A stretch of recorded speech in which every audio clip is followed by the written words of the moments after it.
President, Yes. could you discuss some of the recent public accounts of CIA activities in South Vietnam, particularly the stories of or reports of how the CIA has undertaken certain independent operations? They're independent of other elements of the American government that are in South Vietnam. The fact of the matter is that Mr. McCone sits in the National Security Council. I imagine I see him at least 3 or 4 times a week, ordinarily. We have worked very closely together in the National Security Council in the last 2 months, attempting to meet the problems we faced in South Vietnam. I can find nothing, and I've looked through the record very carefully over the last 9 months, and I could go back further to indicate that the CIA has done anything but support policy. It does not create policy. It attempts to execute it in those areas where it has competence and responsibility.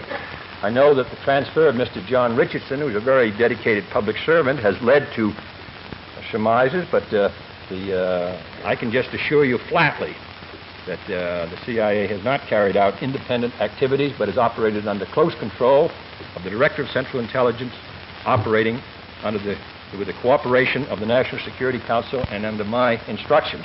So I think that while the CIA may have made mistakes, as we all do on different occasions, and has had many successes, which may go unheralded, in my opinion in this case, it's unfair to charge them as they have been charged. I think they've done a good job.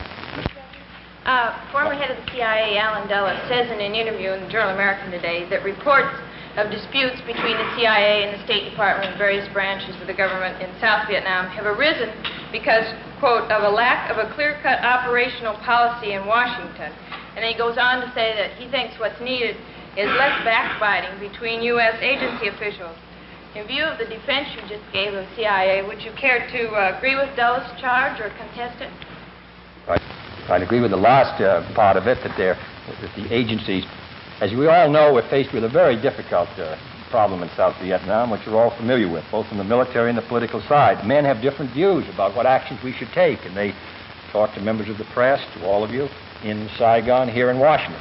But I must say that as of today, and I think this is particularly true since General Taylor and Secretary McNamara came back, I know of no disagreement between the State Department at the top, CIA at the top, Defense at the top, White House, and Ambassador Lodge on what our basic policies will be and what steps we will take to implement it.